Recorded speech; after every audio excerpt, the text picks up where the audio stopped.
Hello everyone, welcome to my channel. Welcome to today's video. Today's video is going to be an in-depth review on this foundation here. So this is the Valentino Light Perfecting Foundation. Now this is not a first impression. I've been wearing this foundation for on and off 2 weeks or so. I have a lot of thoughts, but I will be going over the details of this foundation, going over my wear test the very first time that I tried this, and then just going bullet point by bullet point on the claims of this foundation and whether I agree with them or not and who I think that this foundation's best suited for. So if you like foundation videos, make sure you give this video a thumbs up, subscribe if you haven't yet, and let's just get started talking about all the details of this foundation. So I'm not going to stay on this too long because we're going to go over the details more later in my final thoughts. I am wearing this foundation today. Everything that I'm wearing is listed down in the description box below, but just some bullet points on this. It does retail for $60 and it comes in 0.84 fluid ounces. So standard is usually 1 fluid ounce. I don't know why it's less. Quite honestly, that does not bother me, but if it bothers you, it's good to know that this is a little bit less than usually what a foundation has. And it comes in 40 shades. So I'm going to insert in my swatch photos right now. I picked up the shade LN4. So originally, this is actually the second time that I purchased this. Originally, I picked up the shade LN1. I also took a swatch of that before I sent it back to exchange. I ordered this directly from the Valentino website when I ordered the Valentino concealer. So I pulled that foundation out of the box and immediately I knew that it was going to be too dark for me. It runs a little bit dark on the website, at least from what I can see on my screen. So LN1 was just way too light. LN4 is okay. You'll see that compared to some other foundations in my collection. I think that it's going to be good for me in the summertime. Maybe a little bit too light for me in the winter, but that's okay. But on the Valentino website, it does say that this foundation features exclusive light-lasting technology to deliver buildable medium coverage with a comfortable, breathable feel. Formulated with an extra light powder that can absorb up to 3 times its own weight, the formula allows for a perfect hydrated semi-matte foundation finish that lasts all day. I just wanted to read that directly because I've never seen a foundation say that it's a powder that can absorb 3 times its weight. Like, I don't know what that means. If this has like ant power in it, like, I don't know what that means and why you would need it, but I just thought it was interesting because I've never seen that before. But that's just a little bit about this foundation. Like I said, I'm gonna go over it more in detail in just a minute. Let's now go over my wear test.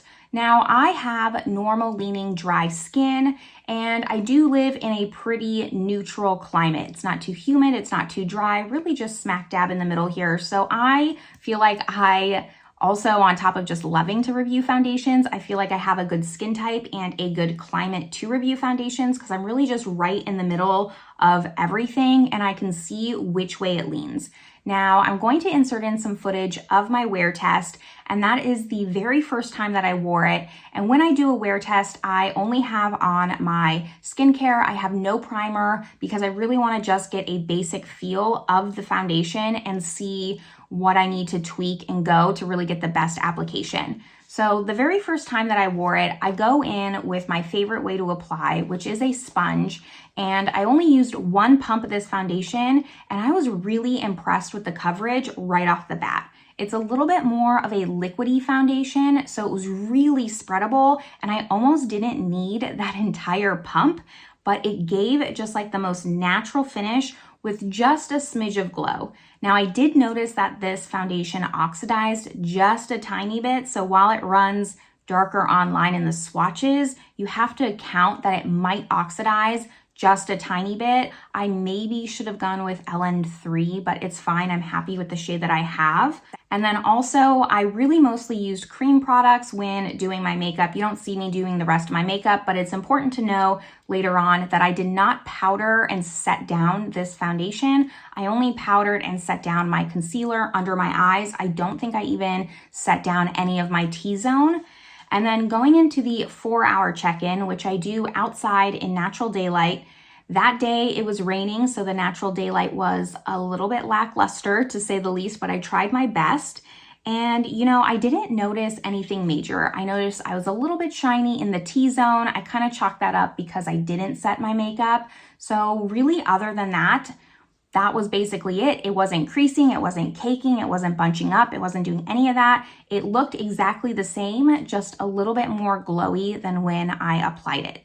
Now, moving on to my end of day, after 8 hours, again, it looked fantastic. It looked exactly the same. The only thing I noticed is that it was just more shiny in the T-zone area. I was able to blot it down. I do 0 touch-ups for my wear test. So once I blotted it down, it was perfectly fine, back to normal. I had 0 just bunching around my glasses. That's something that I look at when a foundation claims to be transfer proof, because if it's slipping and sliding on my glasses, probably it's not going to be transfer proof, and I had none of that. There was no foundation on my glasses. It was really great, and it had been over 8 hours, so I would agree that it was pretty long lasting, and it did not move. I didn't notice any fade down, and I didn't notice any caking. So that was really where my baseline was with this foundation, but I wanted to test it out a few more ways with powder, with primer. So let's just talk about all the different ways that I tried it and what the best way that I think to apply it is.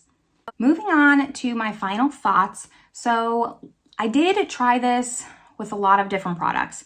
As far as primer goes, I think it's very versatile. I usually every day use my Guerlain Lure primer. It's in my project pan. I can link that video up above.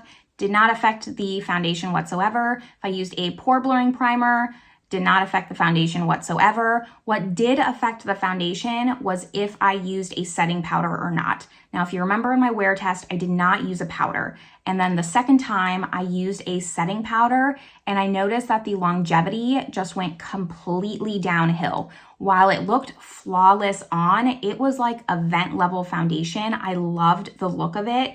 It just didn't last a long time. So I think that if you have oily skin, you're probably gonna wanna set it because your natural oils will come through just a little bit faster, and it is more of a glowy foundation. It does claim to be a semi-matte finish. To me, this is a natural leaning glowy, especially because it is so lightweight. Your oils are just gonna come through faster. So maybe if you're dry, it's gonna be a semi-matte finish, but I did not find that the case whether I powdered or not. I just noticed that if I used powder, regardless of the powder, that it didn't last as long. It tended to cake up and bunch up at the end of the day. It still had a good day. I would say that it looked fine 6 hours or so, but by 8 hours, like it looked a little rough. Not the worst foundation you've seen, but definitely not the same as if I don't use a powder. Now, this claims to be a buildable medium finish. I would agree that right off the bat, you're going to get a medium finish. You will not get anything less than that, and it is buildable. I do prefer using a sponge. I tried using it with a brush, and it just left brush marks on my face, and I went over it with a sponge anyways. Using a brush will give you a little bit more of a full coverage, not completely full coverage, but it will up the coverage a little bit. But just know you couldn't just use a brush because of the texture, because it's so lightweight. You'll have to smooth it over with a sponge. So it's not one or the other. Either way, you're gonna have to fall back on the sponge. Now, as far as transfer proof and lightweight, I agree with both of those claims. I kind of already talked about that. It does also claim that it's for all skin types.